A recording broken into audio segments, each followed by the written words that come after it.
Wadidaw, setelah spoiler One Piece chapter 1029 keluar, ada suatu hal yang menarik yang sempat kusinggung dalam videoku sebelumnya.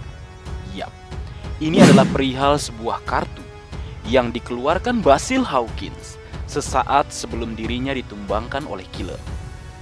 Sebuah kartu ramalan yang bergambar runtuhnya sebuah menara, yang mana memiliki makna runtuhnya sang lama dan menemukan jalan yang baru. Sebelum masuk ke intinya, jika boleh kita kembali mengingat salah satu potongan cerita di chapter 990. Di saat Distrek berada satu ruangan dengan Basil Hawkins. Kala itu, Basil Hawkins sedang membuat suatu ramalan. Dia mengatakan, 1% peluang orang itu hidup sampai hari esok. Jika memang kala itu Hawkins sedang meramalkan kapten tercinta kita, Monkey D. Luffy, tak masalah, mungkin itu bisa saja terjadi. Meskipun 1% itu adalah sebuah kesempatan atau peluang yang cukup untuk kapten tercinta kita. Cukup 1% saja tak masalah. Yang pasti, dia akan menang. Karena meski terjatuh dalam jurang kematian sekalipun, selalu ada jalan untuk sang kapten tercinta kita. Monkey D. Luffy adalah mata badai. Dia selalu berada di tengah-tengah badai yang siap mencabik-cabik tubuhnya. Namun ingatlah, dia selalu keluar dari badai tersebut dan membuat namanya terdengar oleh seluruh dunia. Mulai dari insiden Arlong Park, Alabasta, Enies Lobby, Impel Down, Marineford, Dressrosa, dan terakhir Whole Cake Island, yang sampai membuat namanya disejajarkan dengan 4 nama besar dalam dunia bajak laut, yaitu para Yonko, yang sampai membuat sebutan Yonko berubah menjadi Goko, meskipun itu sekilas adalah sebuah permainan dari media. Namun yang pasti, kekuatan Luffy diperhitungkan oleh pemerintah dunia. Nah, kembali ke perihal kartu yang Hawkins keluarkan dalam chapter 1029, yang memiliki gambar runtuhnya sebuah menara, yang memiliki makna runtuhnya sang lama dan menemukan jalan yang baru. Apakah ramalan Basil Hawkins di sini memiliki arti jika era lama, era para Yonko, akan segera berakhir dengan ditumbangkannya Kaido dan Big Mom di Arch Wano Kuni? Dan kata kedua, menemukan jalan baru di sini adalah para generasi muda. Mereka tidak akan menjadi Yonko selanjutnya, namun mereka akan menemukan jalan dan cara mereka sendiri untuk melambungkan nama mereka ke puncak lautan. Monkey D. Luffy, Eustace Captain Kidd, Trafalgar di Waterloo akan menjadi trio monster supernova yang akan meruntuhkan hegemoni dari era lama dan menciptakan era mereka sendiri di atas kedua kaki mereka. Wadidaw, bagaimana menurutmu, Leo? Ayo tulis pendapatmu di kolom komentar. Yos!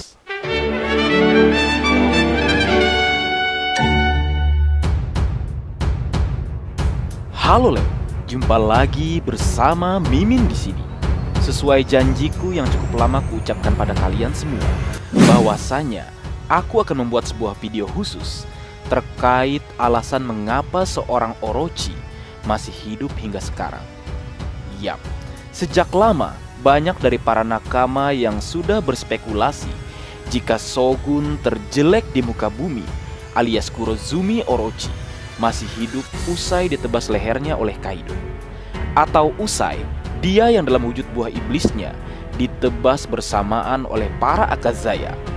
Selain memang buah iblisnya yang terlihat bisa memunculkan peluang tersebut, ada hal lain selain itu yang sudah lama ingin kubahas atau bicarakan bersama kalian, Leo. Baik dalam beberapa review video atau dalam obrolan di grup One Piece yang kuikuti. Aku menyebutnya dengan rekonsiliasi. Oke Leo, kita mulai pembahasan dengan mencari tahu makna kata rekonsiliasi. Rekonsiliasi menurut Kamus Besar Bahasa Indonesia adalah perbuatan memulihkan hubungan persahabatan pada keadaan semula atau perbuatan menyelesaikan perbedaan. Dalam teori perdamaian, rekonsiliasi juga digambarkan sebagai produk penutupan dan penyembuhan. Penutupan dalam arti tidak membuka permusuhan, penyembuhan dalam arti direhabilitasi.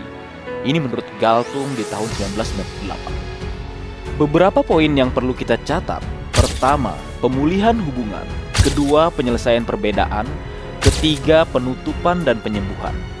Jika kita balik kembali ke sosok seorang Shogun Orochi, yang meski sebenarnya memang seorang karakter yang kurang baik, namun sejarah kelam hidupnya lah yang menjadi alasan terlahirnya sosok seorang Kurozumi Orochi. Tidak hanya Orochi, bahkan dari sejarah kelam tersebut kita juga mendapati sosok seorang Kurozumi Kanjuro. Yap, keduanya adalah hasil dari sejarah, yang mana kita tahu pada masa lalu di negeri Wano Kuni, salah satu klan yang ada di sana, yaitu klan Kurozumi, telah dibabat habis dan dipersekusi hanya karena kesalahan dari sang pemimpin klan Kurozumi. Semua orang yang memiliki nama Kurozumi dibunuh, dikejar, dibully dan juga dipersekusi. Termasuk hal itu terjadi pada Orochi dan Kanjuro, hingga akhirnya menciptakan kebencian dan dendam yang tentu akan melekat dalam diri Orochi dan Kanjuro yang kita tahu sampai saat ini. Mungkin hal ini jualah yang membuat seorang Kozuki Oden tidak langsung bertindak atas tindak tanduk yang dilakukan Orochi pasca kepergian dan kedatangannya kembali ke negeri Wano Kuni. Mungkin di sini Oden melihat adanya kesalahan pada leluhur klannya, yaitu klan Kozuki, yang seolah membiarkan apa yang terjadi pada seluruh klan Kurozumi. Mungkin Oden juga berpikiran yang sama denganku, rekonsiliasi perlu dilakukan. Pemulihan hubungan, penyelesaian perbedaan, penutupan kasus, dan penyembuhan perasaan. Inilah yang menjadi alasan kuat bagiku menganggap tidak mungkin seorang Orochi mati begitu saja, tanpa ada hal yang terselesaikan. Padahal kita tahu One Piece adalah cerita di mana akan terjadi penyelesaian dari suatu permasalahan yang terjadi di masa lalu yang tidak terselesaikan sampai kedatangan kapten tercinta kita. Jika kita ingat kasus penduduk langit di Sandia, hal yang menjadi permasalahan sejak lama akhirnya terselesaikan di akhir Ars Skype, di mana akhirnya tanah yang diperebutkan, yang mana memang tanah kelahiran Sandia, yang merupakan bagian pulau yang diterbangkan oleh Knock Upstream hingga sampai ke Pulau Langit, akhirnya diungkapkan kebenarannya dan tidak lagi menjadi sengketa perebutan oleh masing-masing pihak, karena semuanya boleh tinggal bersama di tanah leluhur bangsa Sandia tersebut.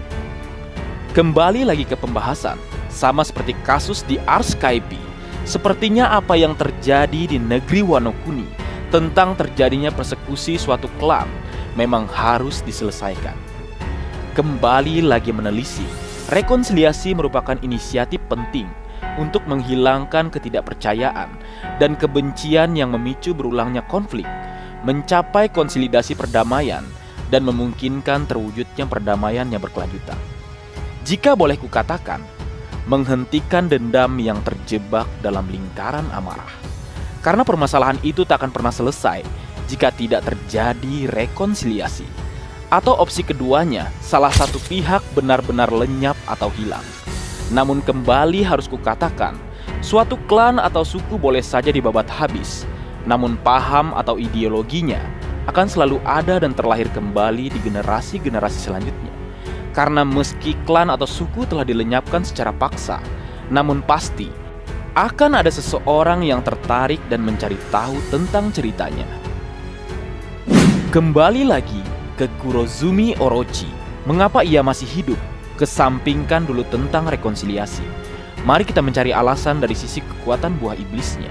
Ini berdasarkan pendapat mungkin banyak nakama, jika Orochi belum mati karena wujud buah iblisnya yang memiliki 8 kepala, yang mungkin memiliki makna 8 nyawa sebagai suatu kelebihannya. Karena harus kita ingat, setiap buah iblis Zoan mitologi selalu melekat suatu kemampuan yang berkaitan dengan legendanya. Contoh, Marco the Phoenix dengan api abadinya atau api penyembuhannya. Kemudian Katarina Devon dengan buah iblis Kyuubi-nya, dia mampu menyerupai atau merubah wujudnya menyerupai wujud orang lain. Seperti itu kira-kira, Leo. Lalu kembali ke buah iblis Orochi. Sesuai nama buah iblisnya, Hebi Nomi model Yamata no Orochi, buah iblis mistik yang memiliki 8 kepala, sesuai dengan kemunculan pertama kekuatan buah iblisnya di chapter 932 dengan 8 buah kepala, yang mana nampaknya ada 1 kepala utama yang menjadi pusat kendali kepala-kepala lainnya. terlihat memiliki janggul rambut dan memakai mahkota, sama seperti perwujudan Orochi dalam wujud manusianya. Kemudian berlanjut, setelah pengkhianatan Kaido, Orochi tewas oleh sebuah tebasan pedang. Dan berdasarkan apa yang coba kita jelaskan sebelumnya, maka nyawa Orochi berkurang 1 dan akhirnya tersisa 7 nyawa saja. Sehingga tidak heran dia masih bisa muncul kembali di chapter di mana para Akazaya bertemu dengannya. Orochi nampaknya pergi bersama Pukurokuju, dan akhirnya seperti yang kukatakan, Orochi bertemu kembali dengan para Akazaya. Nah, Leo, yang menarik di sini adalah mengenai perubahan atau transformasi Orochi ke wujud Zoan mitologinya.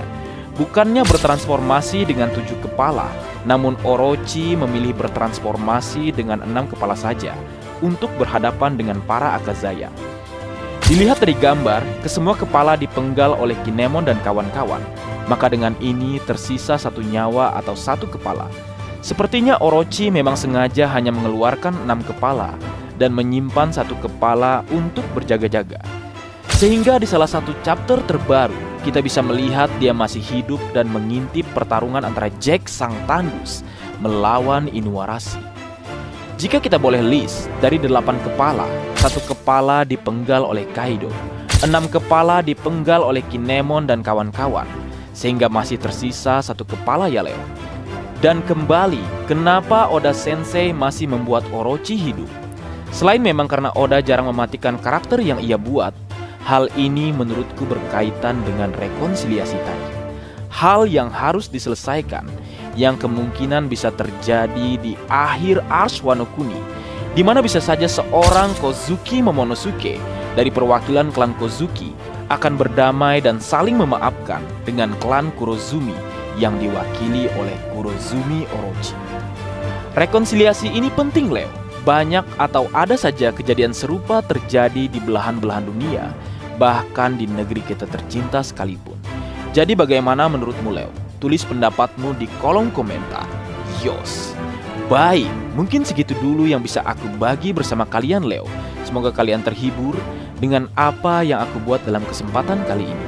Terakhir, jika ada kesalahan dalam pengucapan atau hal yang menurut kalian kurang pas atau kurang tepat, Marga Anime memohon maaf yang sebesar-besarnya. Sekian.